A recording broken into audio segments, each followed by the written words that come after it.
Okay, good morning, everyone. Good morning, good afternoon. I guess we're right on the cusp. Um, Thanks for joining our session today. This is what we call a shared learning webinar where we have members from a project team or project that SSRI has funded, and they'll be sharing some information with you about their project, some great details.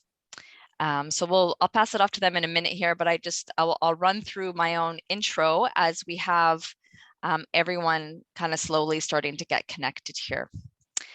So for those who have never attended a session before, who are not familiar with the Smart, Sustainable, Resilient Infrastructure Association, I am Pamela Gertson. I'm the Executive Director. And to avoid saying Smart, Sustainable, Resilient Infrastructure Association about 10 times, we just refer to it as SRIA or SSRIA. I kind of go back and forth. But thank you for joining us today. Before we start, I just, as an important act of reconciliation and gratitude, just want to take a moment to acknowledge that the province of Alberta is comprised of Treaty 6, Treaty 7, and Treaty 8 territory, the traditional lands of First Nations and Métis people. And we acknowledge the many First Nations, Métis, and Inuit who have lived and cared for these lands for generations. So SRIA is a not-for-profit organization, and our mission is to accelerate the adoption of innovative low-carbon solutions for buildings in order to reach the very lofty target of zero-carbon buildings by 2050. So to do this, we are working collaboratively with industry in pursuit of our mission, and provide support and growth opportunities for the companies in the industry in the form of demonstration project funding, business growth services, and of course, sharing the latest expertise in innovative low carbon building technologies, products, and practices, which is really what we are here to do today.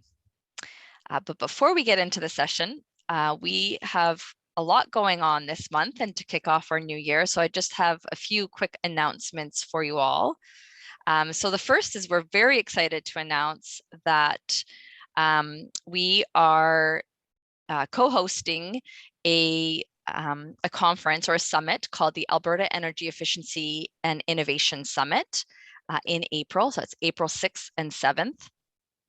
And so we're presenting that in partnership with the Alberta Energy Efficiency Alliance. It will be a 2-day virtual event filled with incredible information and discussion with leaders in energy efficiency and innovation.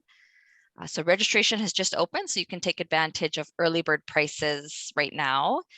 And you'll also be seeing a lot more info about that on our social media in the coming weeks as we confirm speakers and build out the program. You can also find details on sponsorship on the website, or feel free to drop me an email if you have any questions. I'll put a few links in the chat once the presentation gets started. And so I will link to the website for the conference itself. SSRA is also currently collecting feedback from members and stakeholders about how best to continue serving your needs. So we've been operating for about quite actively for about 2 years. So we just kind of stepped back and wanted to put a survey out there and get some feedback and input. So if you haven't already completed this survey, I'll link that in the chat, and you can do it at the end of the event. It will really help guide in the types of funding programs and other services that we develop, as well as the topics of information that we share, similar to today's webinar. And really how we can engage you all, and we would really appreciate your feedback. So I'll link that one here shortly. Okay, so now for today's session, which I mentioned is part of our shared learning series, where we feature the valuable learnings from SRIA demonstration projects. We aim to have one of these webinars about each month, and they're all covering a diverse range of building types and innovations that are being applied. We do have currently 15 funded projects, so there's lots of information and just lots going on. So I do encourage you to sign up for a newsletter so you can receive event notices in the future and not miss out. Today we'll be hearing from Axel Sorensen of Homes by Sorensen, who was the home builder for the project being highlighted today, as well as the team lead for the project. And joining him is Glenn Harasym, who is one of the homeowners. But as you will all soon figure out, Glenn is also very knowledgeable about carbon, as he is an environmental consultant by trade and has worked on a host of pre-construction monitoring and reclamation projects. Glenn, his mother Heather, and wife Emily all collaborated with industry professionals to design a new vision for an infill home with low embodied and operational carbon. So we'll run through the presentation, and we will have a Q&A period at the end of the presentation. And a recording of the presentation will be available and sent out to all registered participants. So with that, Glenn, you can go ahead and take over and share your screen and get started. Thanks, Pam. Let me see if I can do this. I've never done this over Zoom before, normally over Teams. Is that working for everybody? Good on my end. Perfect. Just clicks through here. All right. So getting into this, I kind of wanted to explain how we got to the place where we actually wanted to be involved in building this home. Yeah, like Pam said, I work as an environmental consultant, and I work in a whole host of projects. I work in renewables. I work in urban development. I work in linear development. And as part of that, I was looking into how to personally reduce our personal greenhouse gas emissions, because I see the entire life cycle of most projects. And so to me, impacts kind of go past the actual operation and into how we get the resources and transport them and use them and then get rid of them. And so in kind of researching my personal impacts, I was at the point where I was going to buy a house, and we saw a really huge opportunity in GHG reduction in housing, mainly because they're such a massive part of our greenhouse gas emissions in Canada. We build them consistently, which is pretty different from a lot of the projects that I work on, where we might plan them for 10 years and that's when they actually get going. They're massive projects. And I saw a lot of room for improvement in housing, because when I do work on projects, typically they are using the absolute utmost of technology from an economic perspective, where that isn't necessarily the case for housing. And then the general lifespans of houses for the cost is quite large. We have similar lifespans for some of these large projects that we're working on, but they cost millions and millions and millions of dollars. So saw a really good opportunity there. One thing in environmental consulting that we're always trying to quantify, but we never seem to be able to, is cumulative effects. And cumulative effects are the combined impacts, the total impacts of a bunch of small impacts when you put them all together as a sum. And I think in sustainable housing, they offer a really, really great opportunity for change. And that's because in industrial ecology, the easiest changes to implement are often the most effective ones, because you might be looking at something like a silver bullet, some technological advancement that we think could massively reduce GHGs in the future. But by the time you get there, it's such a long ways out that it might not have as big of an impact as something you can start immediately. And I think housing offers like a really good opportunity for that, because we have a lot of those technologies, we just need to implement them. So in thinking about this project, we wanted to make a general goal for the home, because we tend to think of everything from like a sustainability factor. If you can't make a cost-effective solution that people actually enjoy using and it's not going to ruin their lives, you have to consider the environmental, the social, and the economics to actually come up with a good solution. So our general question became, can we make a net zero home that has the same monthly cost as a conventional home? And I think this was the good question because cost is the primary argument against sustainable building, and honestly against most environmental solutions. People don't necessarily see, not all people necessarily see the importance of it yet. Monthly cost, I think, is actually what the homeowner cares about. To me, the question is like, can I actually carry the cost of the home? It's not how much does it cost on a per square foot basis. So if I can't afford my monthly payments, then I'm not going to be able to keep the home.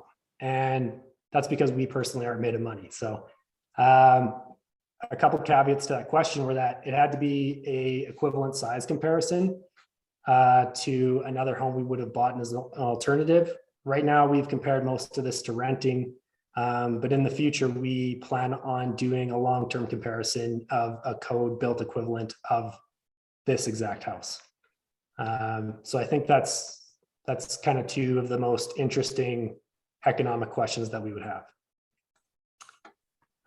So in order to make the decision of what we thought would be a good design, we came at it from a sustainability perspective, and we wanted to build a ground up in terms of thinking of the solutions in the best way possible, and then trying to build the solution from there rather than having a plan in our brains and making it fit that solution. And in that consideration, we wanted to consider the social implications, the environmental implications, and how affordable they were. And so we came up with the idea of doing a multi-generational home where my mother, my wife, and myself were kind of attached in two different units. And we thought that that offered some really good environmental, economic, and social benefits that wouldn't necessarily be achievable in another way. So the goals we kind of had, this is a list of goals under each of those categories and some of the benefits that we saw. We were trying to go for net zero. We wanted to consider the embodied carbon as well as the operational carbon. So what does it take to do the resources, transport them, build it, operate, and then get rid of? And that's called a life cycle assessment, or an LCA, which will be a report that we'll be providing in the future as well. We want to be close to amenities because if we could make it affordable, but it impacted our GHG emissions in other parts of our lives, then it might not necessarily be a good solution. So currently we all lived close to downtown, and we wanted to keep that consistent. So originally we were thinking of, we ended up doing a passive house as a spoiler alert, but we ended up doing a passive house because as we were thinking it over, I was thinking about kind of like electric cars versus gas powered cars. And as some of you may know, electric cars are more intensive to produce, but by 20,000 kilometers, if you consider the life cycle assessment, they kind of are so efficient that they counteract their increased intensity for production. So we thought that that might be the same for a housing perspective. And we want to consider the product location both for encouragement of Western Canada's businesses, but also because it created a lower transport emission. And then from a social perspective, we thought it had increased interaction for our family. So that was a benefit. We reduced our wasted time on a kind of day-by-day basis by being able to commute to one another easier when we did want to hang out, since we spend a lot of time together. There was an opportunity for sharing of goods. One of our main, I guess, goals was that we had to have privacy from one another because living together as a family can be challenging if you don't actually make a certain degree of privacy. But we did want shared spaces. And then another social benefit is we're all pretty concerned with Canadian business and politics, so we wanted to positively impact those things. And, oh, sorry, I think this is just sitting in the way the whole time.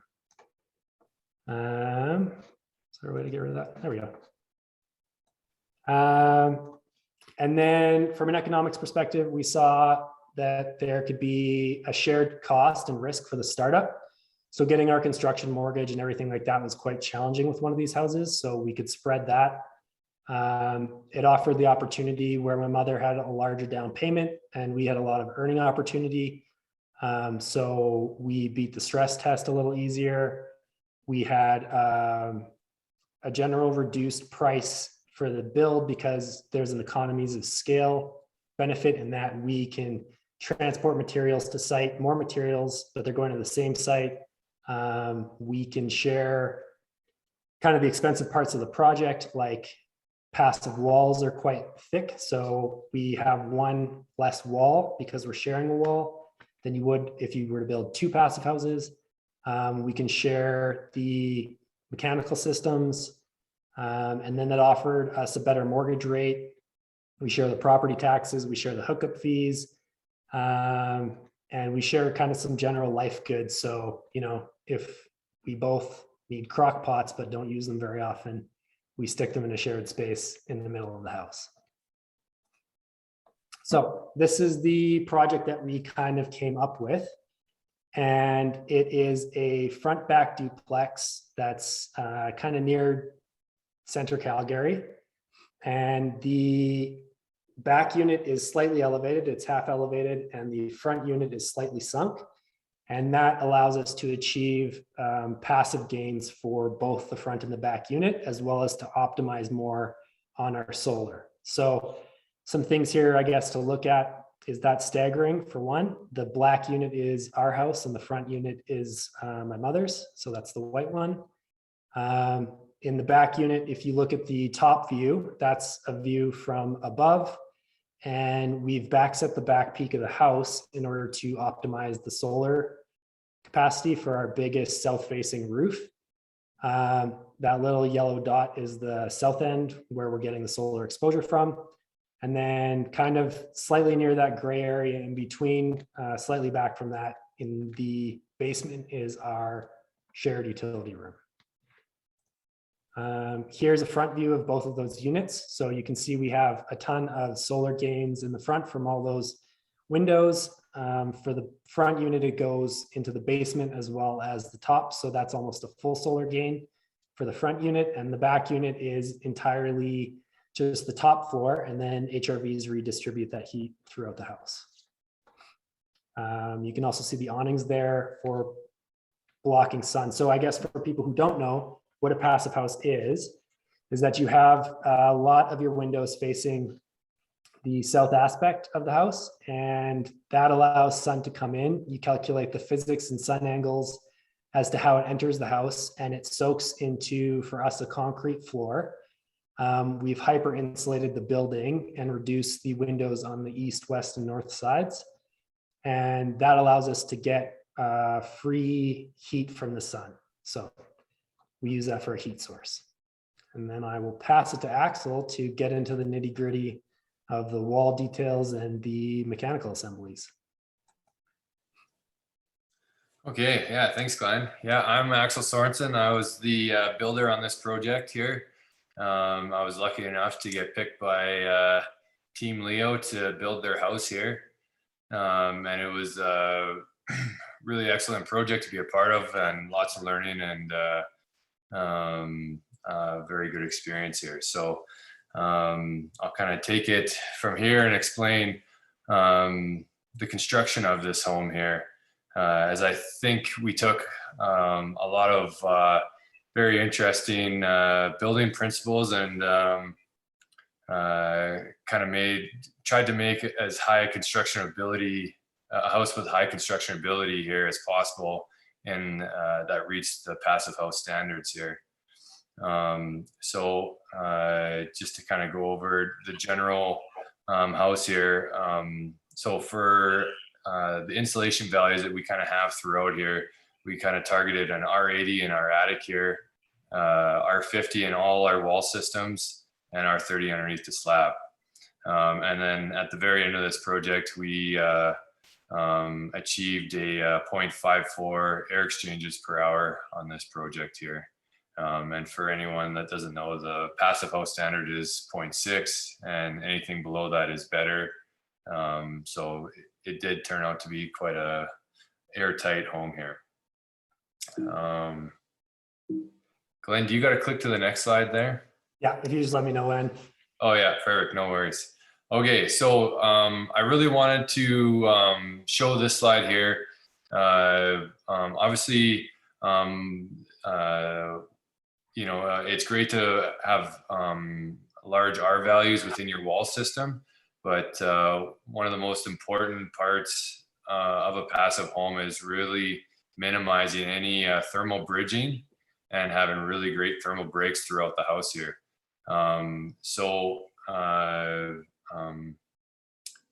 Anyways, we tried to design a wall system that had a really great thermal break all the way from the bottom all the way to the top of the roof deck here.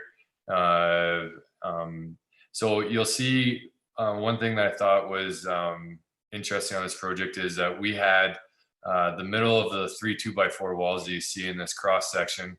That's our load bearing wall there. Our floor system sits right on top of it, and the exterior wall is non-load bearing, held up by gusset plates that connect the 2 exterior 2x4 walls together. This allowed us to keep the floor system inbound of the exterior wall. And so right from the top of the footing all the way to the roof deck, we have a continuous layer of insulation that goes all the way up.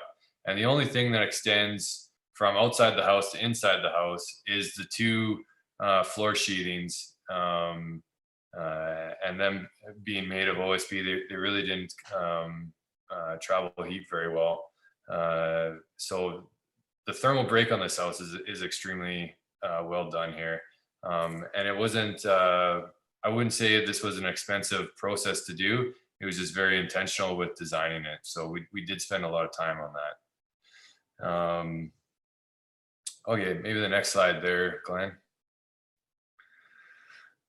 So above grade, we really focused on trying to make sure that we were doing building processes that were something within the abilities of our trades here. A double studded wall is something that any framer can really take on, in my opinion.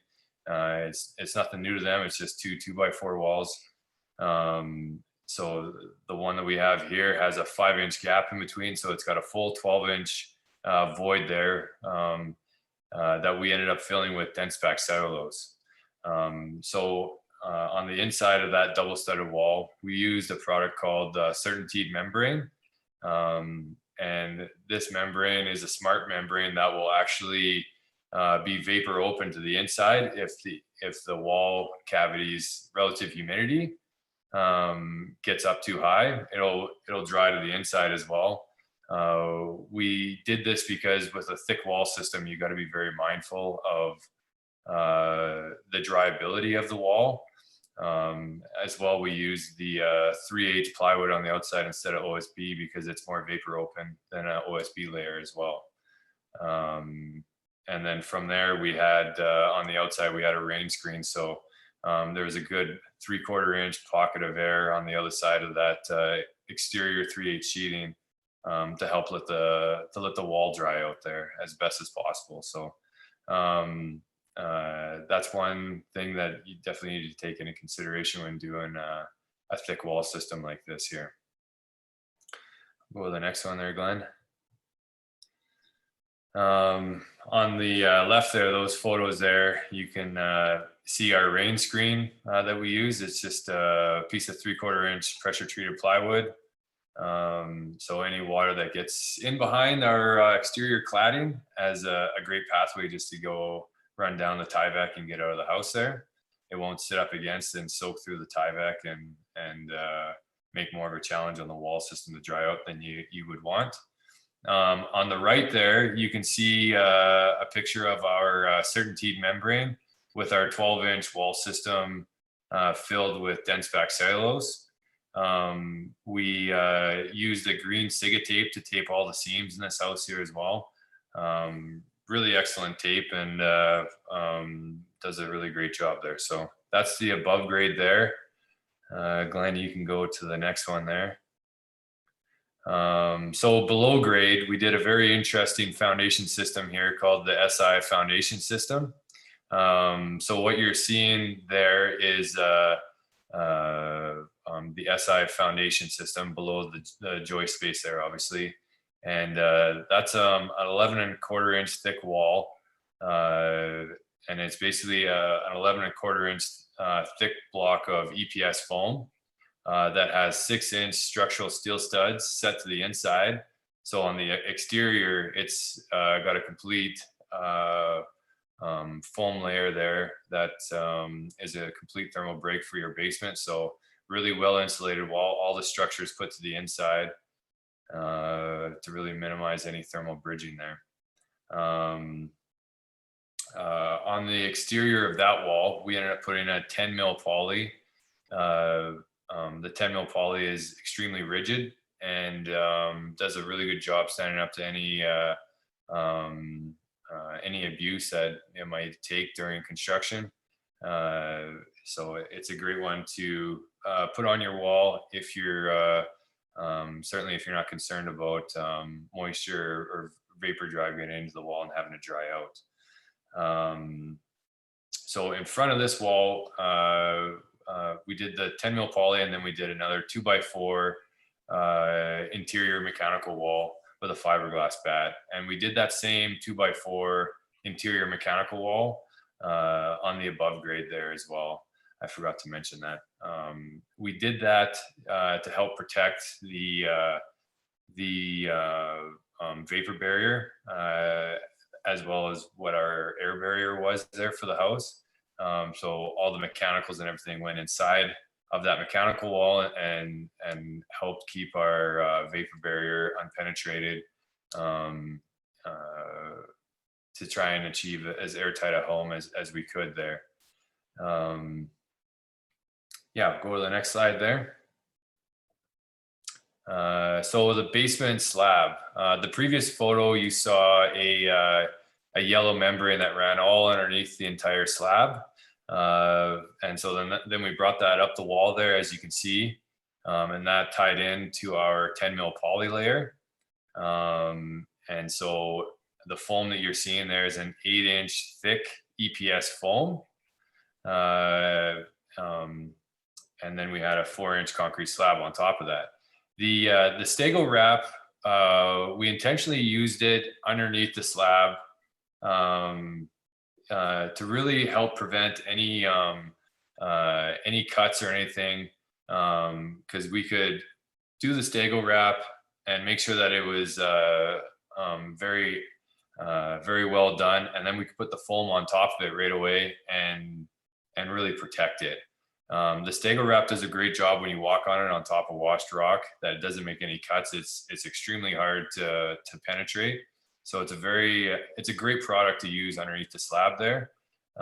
Once you do your air barrier test or your blower door test, it's impossible to go back underneath the slab and fix any little nicks or dings. So you really want to use something that has a lot of durability to it.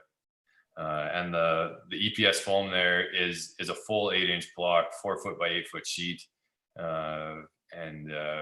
Yeah, that worked quite well there as well. So anyways, next slide there. Yeah, so our attic assembly right here, you see a nice photo of our attic hatch there. So our attic assembly here, we had let me see, our trusses there and we used a 10 mil poly underneath the trusses, and we taped that all with the Siga tape there. And then we filled 24 inches thick of loose fill up above that. And then after that, we strapped our ceiling to give an 1.5 inch mechanical chase for any electrical that needed to be ran up there. So that was kind of consistent throughout the house. Any mechanicals were inside our air barrier and vapor barrier. And the attic hatch you see there, that was, we used those little clips there to hold the gasket tight, as you can see there. And up above, we did a kind of a custom job on making sure that attic hatch was extremely well insulated, even around the jamb there. Next one there, Glenn. Yeah, so windows and doors, very important part of this passive home. We looked through a lot of different options of windows and doors for this home. Obviously, we were trying to find something that was going to have the performance that we were wanting, but not having to pay an exuberant amount for them. Intertek Windows and Doors was exactly that. These are cool, passive house certified cool temperate climate windows. They're done out of BC, and they're an excellent product here. Tilt and turn window here.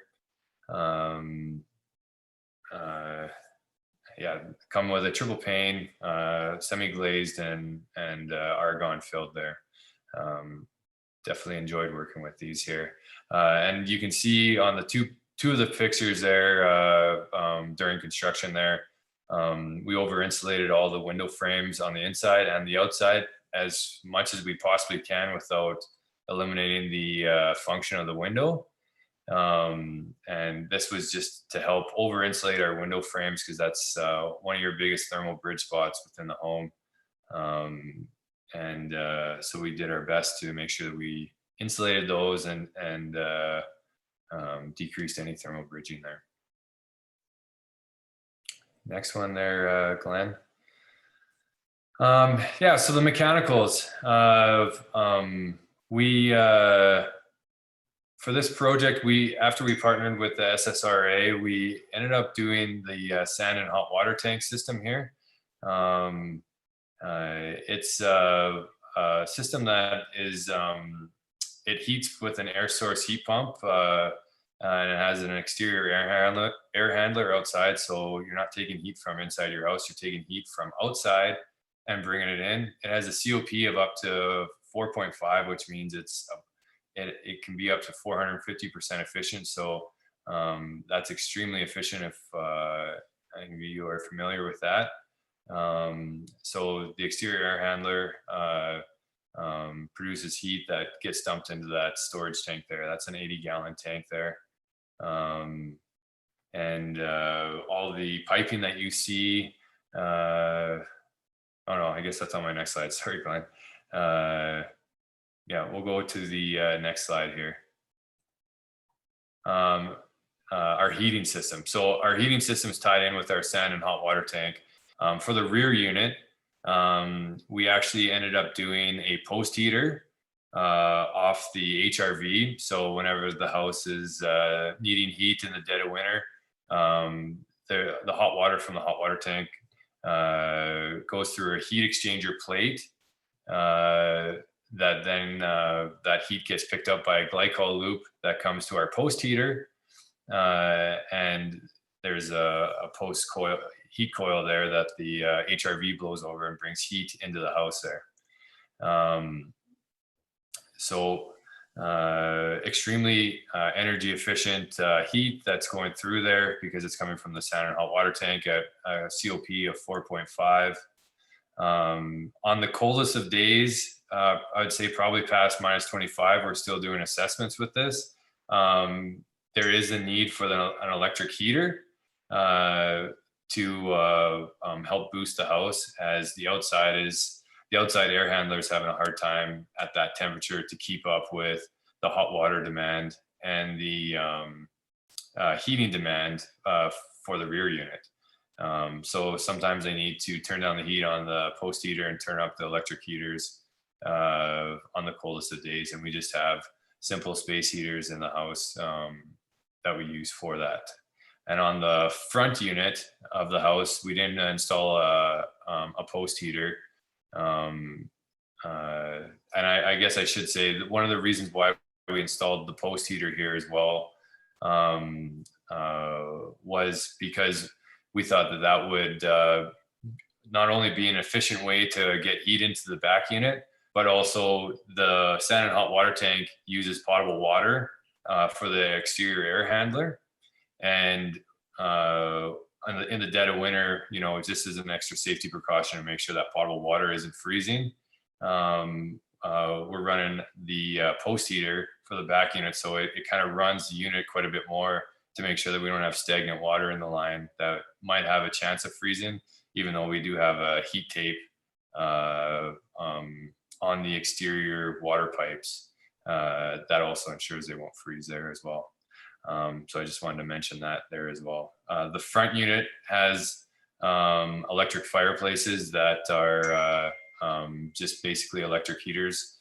They'll both do up to 1,000 square feet on a normal home. So that's plenty of heat for the front unit. There's one in the basement and there's one on the main floor there. So it comes with a thermostat and you can set it to whatever temperature you want the area to be there.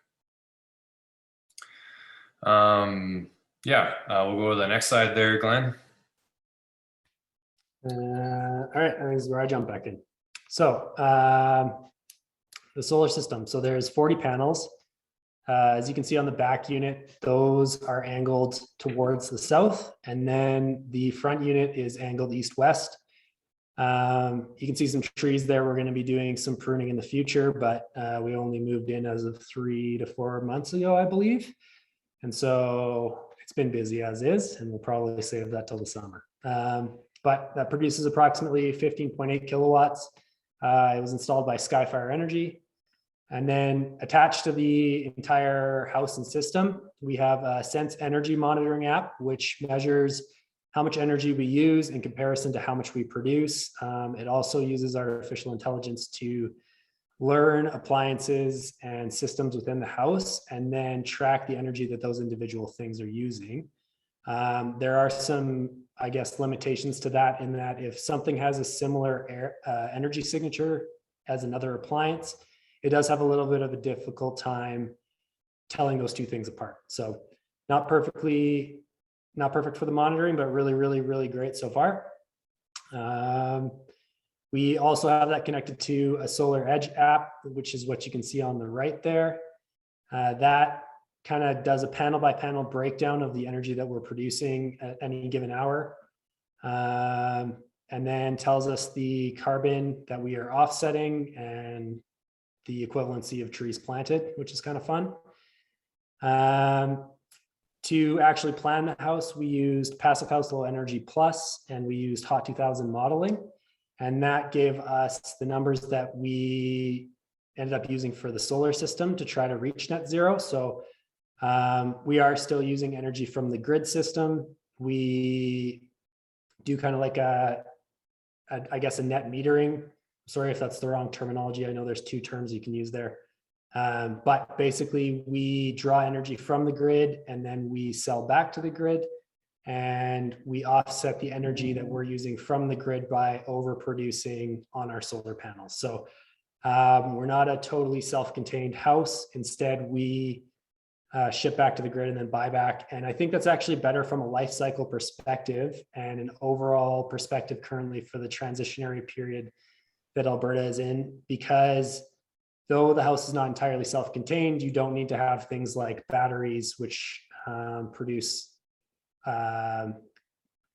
life cycle components that are greater than if you were to just sell to your neighbors. It also makes the system more affordable for people. And then, one thing I wanted to point out here is if you look at the back panels on the house, sorry, I've been a little bit sick. The back panels, the color mapping. So if it's brighter blue, that's producing more power than the front panels. And one thing that ended up being kind of an interesting science experiment with the house that we didn't predict was that we could actually start to look at the differences that those panels produce. So the front has slightly more shading. There's a deciduous tree that is out front, which we use partially for cooling during the summertime. And then as it loses its leaves, we get more heat during the winter. But one thing that I thought was really interesting is that in the shoulder seasons, one of the top panels so far has been producing about, the top panels so far have been producing about 4 times the amount of energy in shoulder seasons that the bottom panels are producing. And at some parts during the winter, we're seeing as much as 14 times the production out of the top panels as the bottom panels.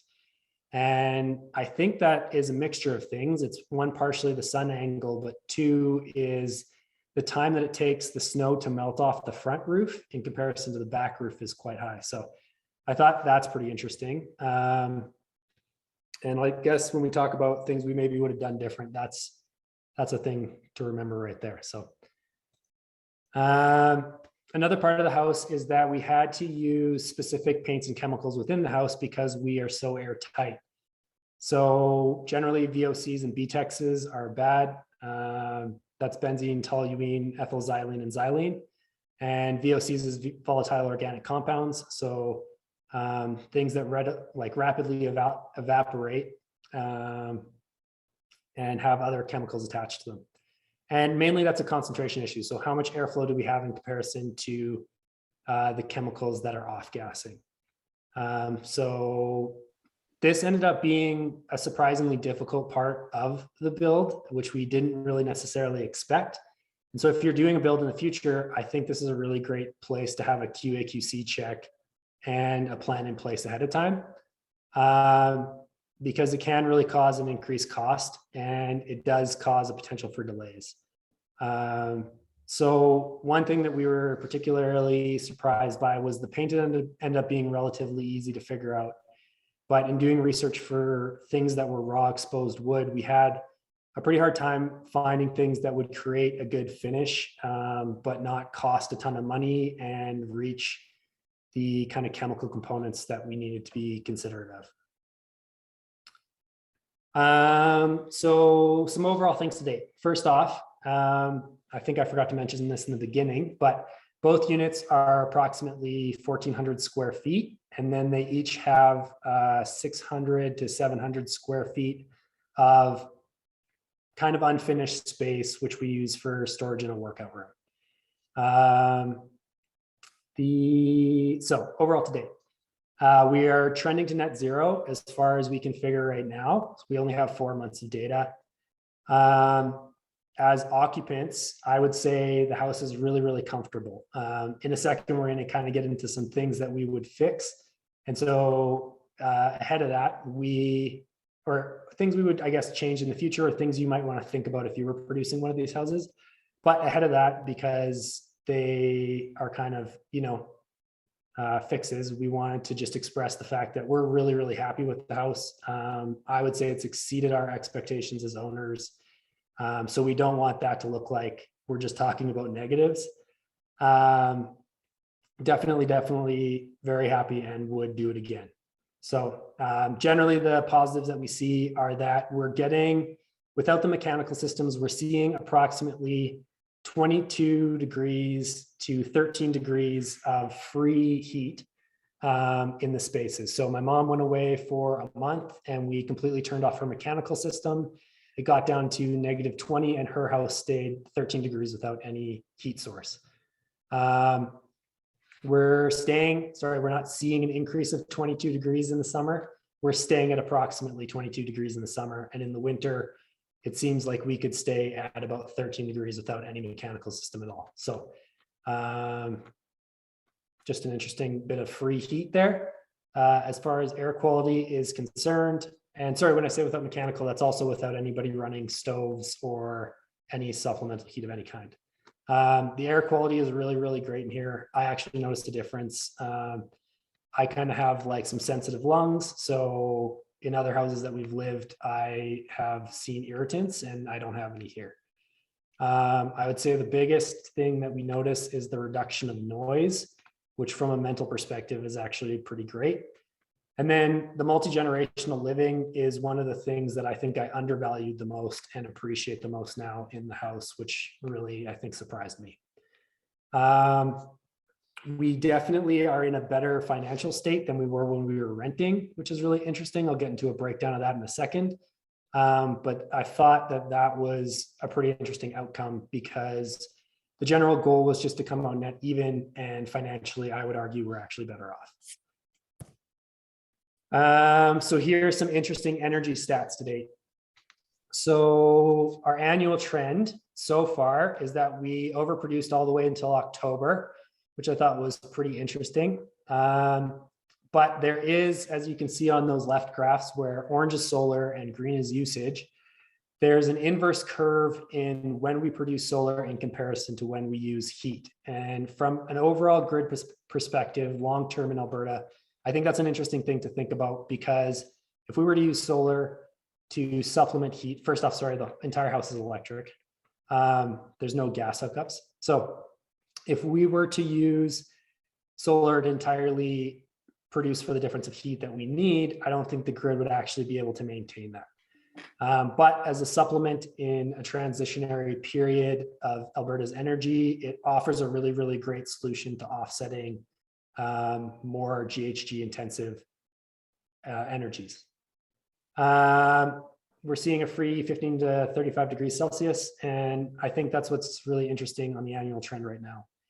On the monthly trend, you can see a huge spike in cold days. So I put this in there because I thought it was interesting. This is January, which I'm sure you remember was very cold at the beginning. And then we now are having this intensive warm period.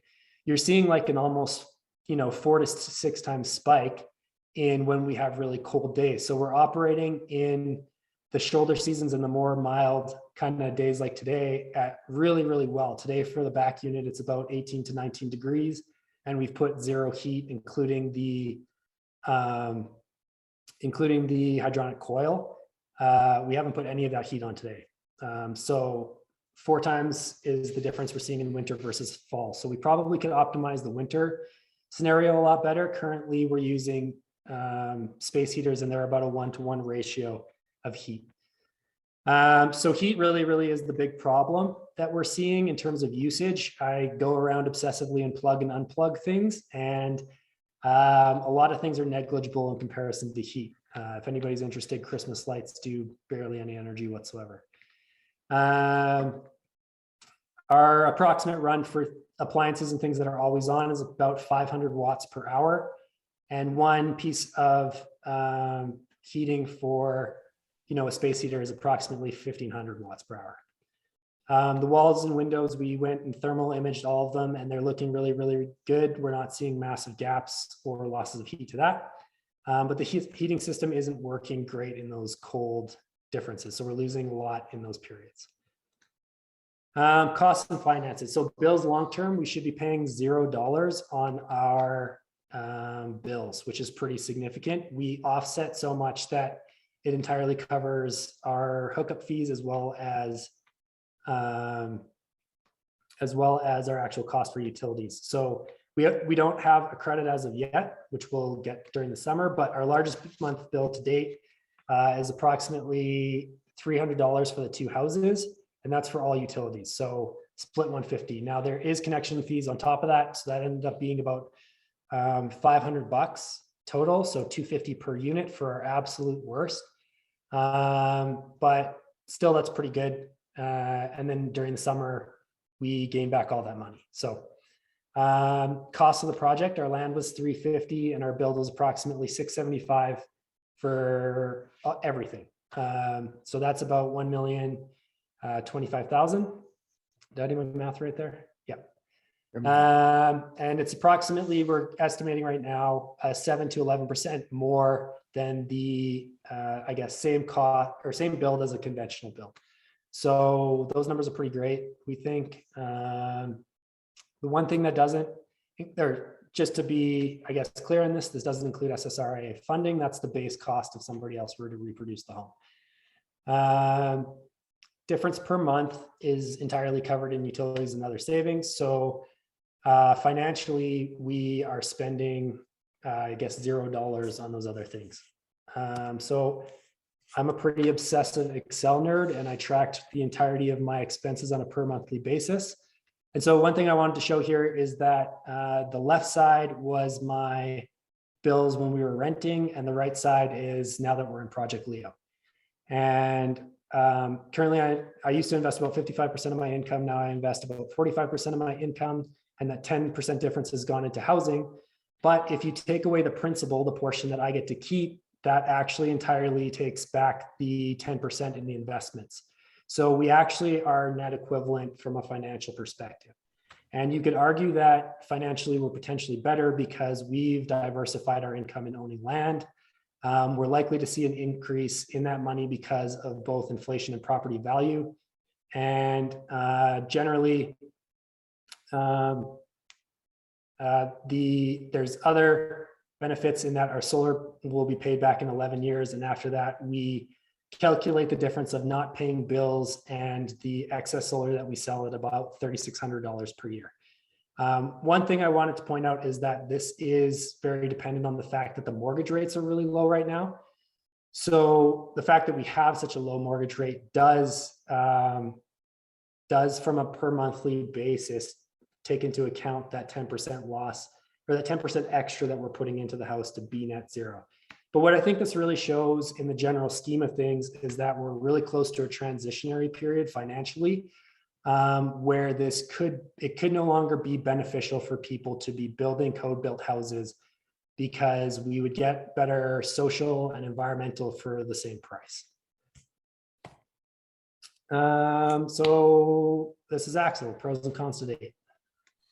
Yeah, thanks, Glenn.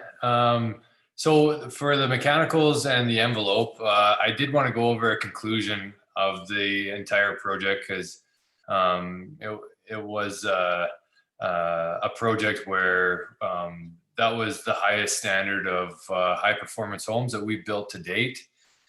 We've done plenty of net zero homes and other high performance homes before this. Passive House Leo was our first passive home that we did, and in such we had we used plenty of other techniques in this house that we hadn't done before. So we got to learn lots from that. So anyways, I did end up coming up with a pros and cons list, things I would take away and use again, and things I would probably Glenn and I might do a little differently next time. So not that Glenn's going to build another house anytime soon here. So I'll just go over the pros and I'll do the cons here. So pros, the overall wall assembly, I've, as a builder that started off building code built homes, we always put our floor systems all the way out to the outside. This was the first house that I buried that, and I didn't think that it was that much of an issue doing that. It wasn't that expensive to do it. It was just a little bit, you had to get intentional with it. So that the overall wall assembly definitely taught me lots on how to minimize lots of thermal bridging. And I think if someone else was doing a passive house, I think this is a pretty good formula to do. The only problem is if your exterior load bearing wall isn't, or your exterior 2x4 wall isn't load bearing, then you do need to have a fairly simple design to make sure there's no point loads on the outside of your house, which that was exactly what Glenn and Emily and Heather had. It was a pretty simple design, and we were able to achieve that. Another pro, dense pack cellulose, definitely use that product again. It's superior over bad insulation as it fills every little nook and cranny. And I really think it does a very good job of packing in the insulation, so there's no convection loops that start up within your wall system that sidestep the insulation and decrease your R value without you even noticing it. The SI foundation for this project made a ton of sense financially, and it definitely was a product that I thought worked really well. My framer took on the chore of putting that thing together, and he had never done one before, and he put the foundation together in a week, so it went quite well, I thought. They do come in these like 4 foot by however tall your wall system is, and they kind of go together like Lego, really, essentially. And there is some extra added effort to making sure all the seams are sealed up and whatnot. But once you're done all that, it's a really slick system there, I thought. And it also does not take up a lot of floor space, as the whole thing is insulation versus, a site cast foundation wall is 8 inches of your space and only gives you an R2 for an 8-inch block there of concrete. So this was definitely a good space saver when you're building maybe a smaller scale type development. A lot of the the Intertek Windows, I couldn't say enough good things about Intertek. I thought they were a really great product, especially for the price point.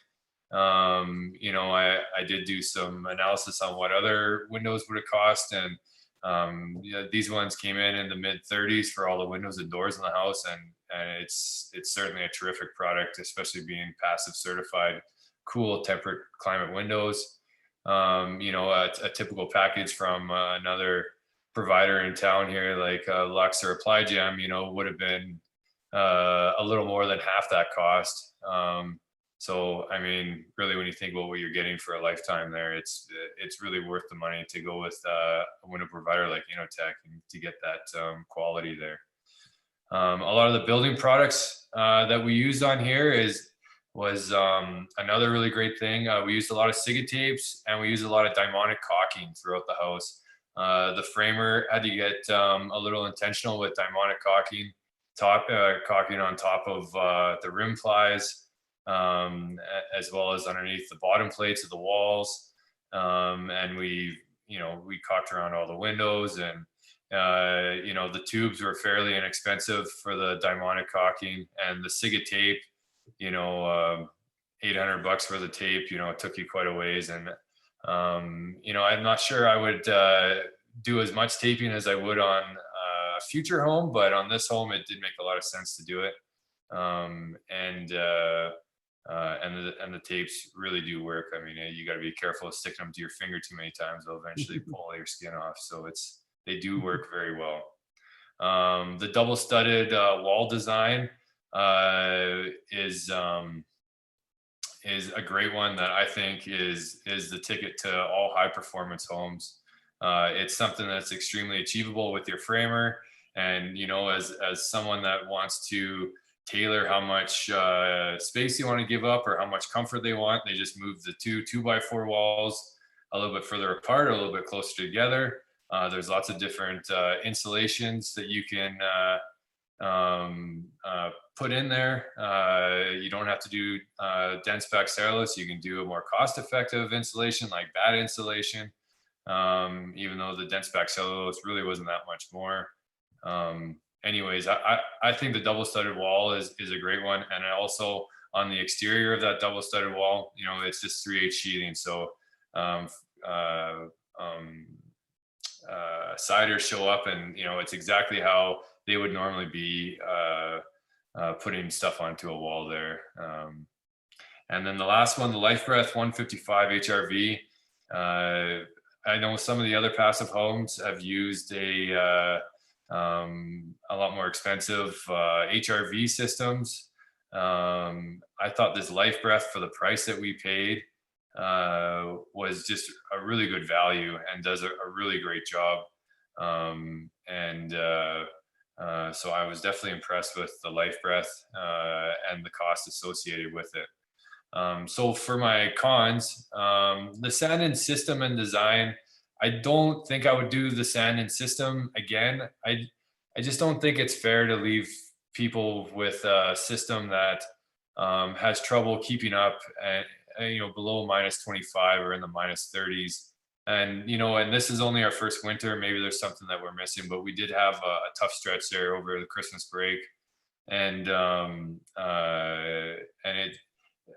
So you know, maybe in years to come, we'll see if we're still having. Sometimes we need to dial in certain systems to see what works best here. But you know, with the performance that we've seen, it is something where, you know, maybe you would need a backup electric coil within the hot water tank. But yeah, so typically in my previous builds, I've done a Rheem air source heat pump that just sits inside your house. It's a very simple product to just plug in and connect and go. Obviously, it takes heat from the house and puts in the hot water tank, so you'd have to recreate that heat with an electric heater or some other system. But it is a very simple system versus the sand-in. Having an exterior air handler and having potable water going out there, it does make things more complicated with the potential for freezing. So that's one that I'm not set on using in the future, but we'll see where we get to in the next few years here with this system here. The mechanical wall is a very interesting one that I think I'm not sure about using in the future. We definitely want to try and be building these walls with very high construction ability. And the double studded wall is just that. But when you do add the mechanical wall to it, that means you have to have your insulator come out and insulate those walls. You do have to run mechanicals roughs in before that anything that's going to penetrate to the outside. And then you got to insulate the house. And then you have to bring the framer back, frame the mechanical wall, and then you have to finish off all your rough-ins and be doing blower door tests with each stage as well to make sure that there's nothing glaring that you're missing as well. So doing the mechanical wall and strapping all the ceilings down, that does make the construction ability of this house lower than what I would prefer personally in terms of bringing this to the masses. But in terms of doing a custom passive home, you know, I guess I can see some arguments for it. But as well with the other net zero homes that we were doing that did not have this, we were achieving just as good, if not better, air exchanges than I did do on this home. Not that Glenn's was bad at all at 0.54. That's something to be proud about. But you know, just with simple bat and poly work and no mechanical wall, I've gotten into the 0.4s quite a few times already. So I did find that interesting, and especially with all the extra effort that I put into with the dimonic caulking and the Siga tapes, even though I think they work really well, there was some things there where once you're finally done with doing your mechanical wall, there's parts, you know, maybe at the bottom plate of the double studded wall that you just couldn't get to anymore to fix.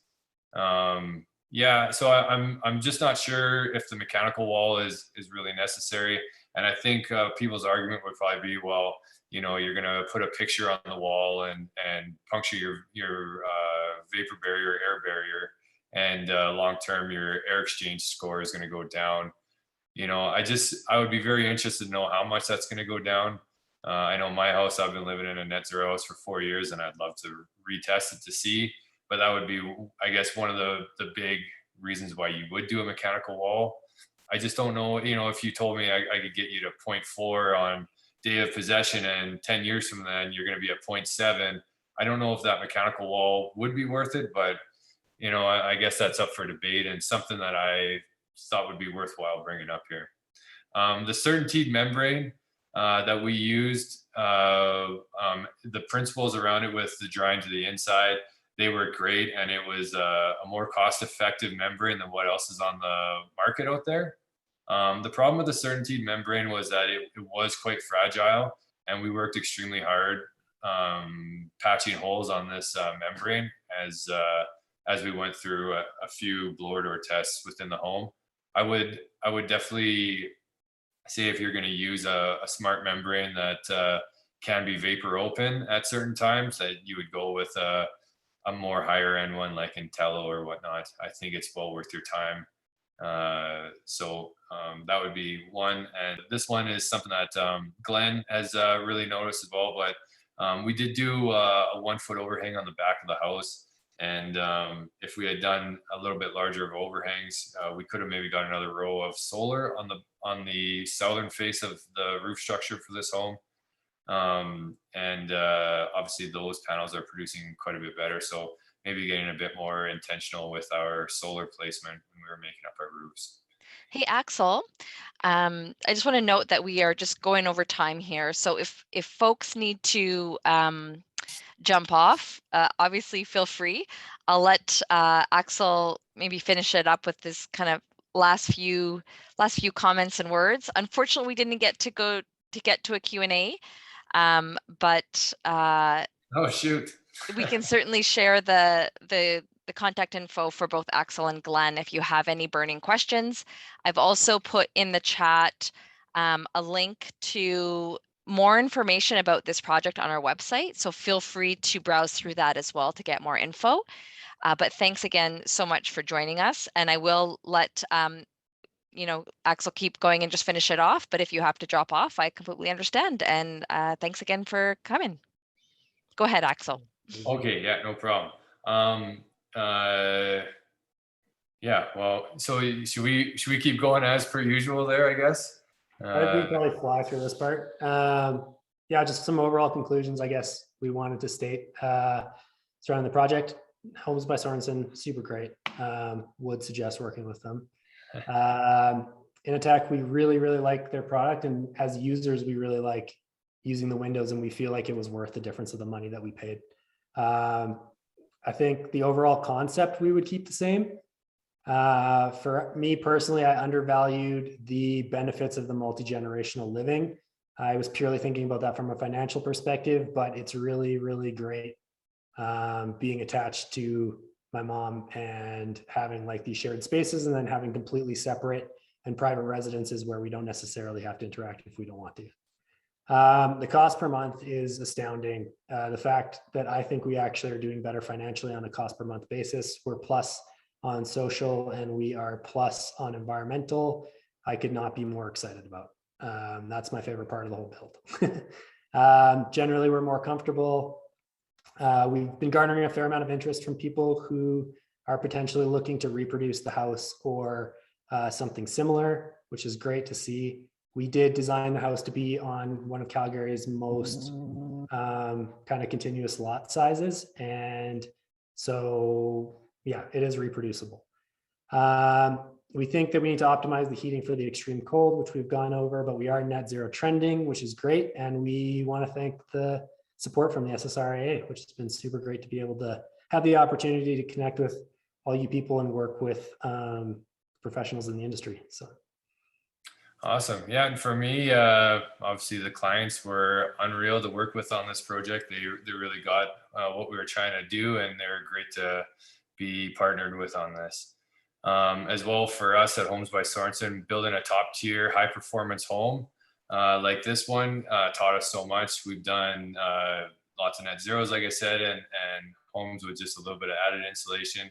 Adding this to our repertoire of things that we can build and get an understanding of all the different levels out there. We can really start to tailor, different levels for different people that come to us to buy a high performance home. I really enjoyed walking through this home in the dead of winter with my IR camera and seeing how well it was doing. Just comparing that to my own net zero home and realizing, yeah, you do pay a extra to get such a thick wall system like we provided there, 16 inches thick. But man, it's something to sit there in the dead of winter and really not feel that radiant cool at all.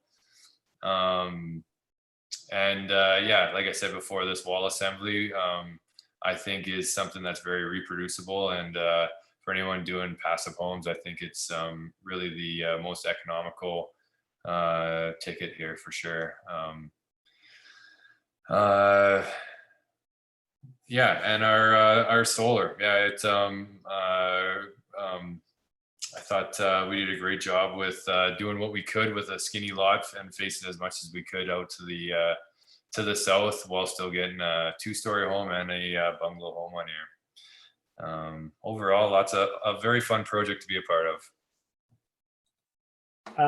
So yeah, last slide here.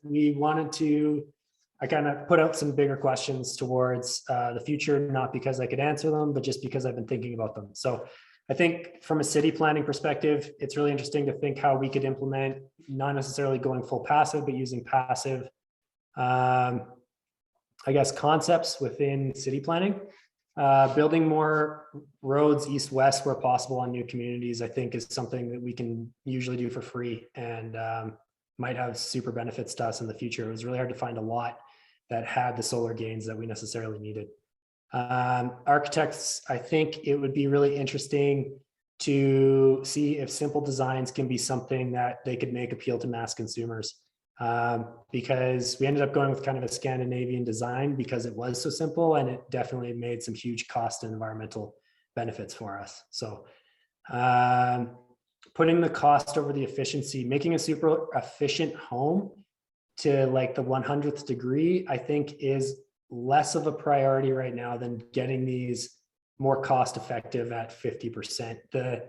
the number I ran was that if you had the population of Calgary and you had 1% of people do 100% efficiency on homes, or you had 30% of people do 30% efficiency on homes, it was approximately 9 times greater a GHG reduction to focus on that 30% and that 30% reduction. So getting the most cost-effective bang for buck, I think, is where we should be focusing. And grid stability, just a question on the inverse curves between usage and solar.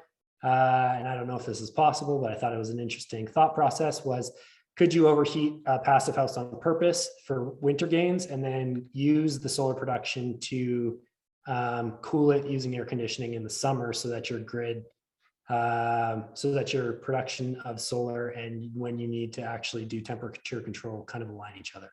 So generally, what is the happy medium we can reach for, getting sustainable housing for the best cost, I think is where we should be shooting, but that's just my opinion. So yeah, we want to say thank you for sitting in, and these are our Instagrams if you want to see more about the house as well, and our emails if you want to get in contact with us. So thank you so much, Pam. Thank you, guys. It made me realize as we go through, and I think I mean, I've been thinking this for a long time, since the beginning, since we really were first introduced to Project Leo and Homes by Sorensen, is just really showing the value that is added to a project like this when homeowners are informed and really understand the high performance techniques, I suppose, in buildings to support driving it, as opposed to, because I think I've heard too before, Glenn, that you guys, got a little bit of pushback from some other builders and some other consultants that you were kind of pitching this idea to. And so it's great that you kind of kept pushing forward and knew that it could be achieved. And you got it done. And then I love your comments about the multi-generational, because I think something that we forget when we're talking about energy efficiency and improving the performance of our buildings is that we are all humans who are using the buildings, and we do need connection to thrive ultimately. So I think it's so fantastic that you're able to do this project and really recognize that benefit. Yeah, thank you. We appreciate that. Yeah. So thanks again. As I mentioned, the recording will be up on the website, and I will share it to those who registered for today's event. I did put a link in the chat box directly to the project page on Saria's website for this particular project, and a couple other links that I talked about in my kind of intro. So you can quickly capture those, save those somewhere. And thanks for joining us, and we hope to see you at our next session.